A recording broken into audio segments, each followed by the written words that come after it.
আসসালামু আলাইকুম এভরিওয়ান, আশা করি আপনারা ভালোই আছেন। তো আজকে আমি এসেছি আমার ছোট্ট খামারটির সাথে আপনাদের পরিচয় করিয়ে দিতে। তো আমার খামারটা দেখতে পাচ্ছেন, আমি একদম নতুন খামারটা শুরু করা হয়েছে। আমাদের খামারটা মাত্র 4টা গরু নিয়ে খামারটা আমরা শুরু করেছি। তো আশা করছি যে আমরা ভবিষ্যতে ভালো কিছু করতে পারবো। তো আমাদের খামারে বর্তমানে গরু আছে 4টা। 3টা গরু আমরা নিজস্ব কিনেছি, এবং লাল গরুটা যেটা দেখতে পাচ্ছেন এটা আমাদের পালের আর কি, যেটা আমাদের পালিত বাছুর। ওর যে মা ছিল ওকে কুরবানি দেওয়া হয়েছে আর কি।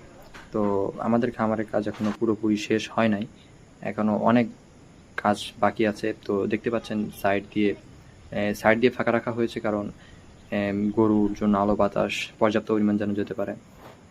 এবং আমরা পিছন সাইডে আমরা আমরা আমাদের গরুর যে গোবর যে ফালানোর জায়গাটা, সেই জন্য এখানে একটা গর্ত করা হয়েছে, এবং গরুর যে খড় সেটা মজুত রাখা হয়েছে।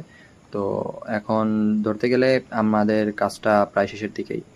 আর এটা আমাদের মানে নতুন যে ঘরটা সেটা আর কি। তো এখানে আমরা গরুর জন্য তুষ যেটা বলে আর কি, ধানের তুষ 11 মণ আমাদের তুষ কেনা হয়েছে। তো এখানে আমরা পর্যাপ্ত মজুত করে রাখছি, এবং আমাদের যে ঘাসের জমি আছে ওখান থেকে ঘাস কেটে নিয়ে আসা হয়েছে। তো এই যে এখানে নেট লাগানো হয়েছে আমাদের গরুর গোয়ালের জন্য আর কি। তো যেটা আর কি না দিলে হয় না, মানুষজন সেফটির জন্য আর কি। তো এটা যেটা দেখতে পাচ্ছেন, আমাদের এখানে ছিল প্রথম যে খামারটা। তো আমাদের খামারটা সর্বপ্রথম এই জায়গায় ছিল। তো ওই জায়গাটা আমাদের ভাড়া নেওয়া ছিল, সেই জন্য আর কি এখান থেকে ভেঙে আমাদের এটা নিজস্ব জায়গা। তো ওইখানে আর কি ট্রান্সফার করা হয়েছে খামারটা। তো এই লোহার খাঁচাগুলো দেখতে পারতেছেন, এইগুলা কবুতরের খাঁচা আর কি। তো আমরা এখানে কবুতর পারতাম। তো এটা এখন ছাদে নেওয়া হয়েছে।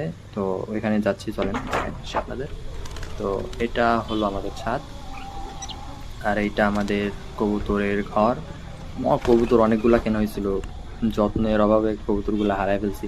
অনেক জাতের কবুতর কেনা হয়েছিল। তো আমাদের এখানে কবুতরের ভিতরে অনেক জাত আছে, বাট নাম জানি না। তো এখানে আর কি শখ করে কবুতর পালা হয়। আমরা ওইভাবে প্রফেশনালিভাবে কবুতর ব্যবসার জন্য পালি না, তো শখের জন্য আর কি। এখানে আমরা এই ধরতে গেলে খুব অল্প দিন হলো। আর তার পাশাপাশি আমরা ছাদের উপরে মুরগি পালনও করি। মুরগি ধরতে গেলে ওরকমভাবে পালন করা হয় না, এমনি জাস্ট বাসা বাড়ির জন্য যে কটা মুরগি রাখার জন্য দরকার সেগুলো পালন করা হয় আর কি। তো মুরগি এগুলো ধরতে গেলে যেগুলো খামারের মুরগি থাকে সেগুলো আর কি আমাদের কিনে আর কি শখ করে পালা। তো পোলট্রি মুরগি যেটা বলে আর কি। তো ছাদের উপরে ছেড়ে দেওয়া থাকে সবসময়। এখানে ওদের খাওয়ার জিনিস সব কিছু এখানে, ওদের চলাফেরা ওরা এখানেই চলাফেরা করে। ধরতে গেলে ওদের যত্ন মাঝে মাঝে নেওয়া হয় যত্ন। তো এইভাবে আমরা শুরু করছি আমাদের বর্তমান যে কাজটা ভবিষ্যতের জন্য আর কি। তো দোয়া রাখবেন এবং আপনারা পাশে থাকবেন যাতে ভালো কিছু করতে পারি।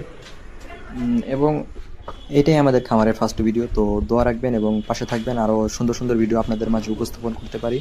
এবং চ্যানেলটা লাইক, কমেন্ট অ্যান্ড সাবস্ক্রাইব করবেন। আসসালামু আলাইকুম।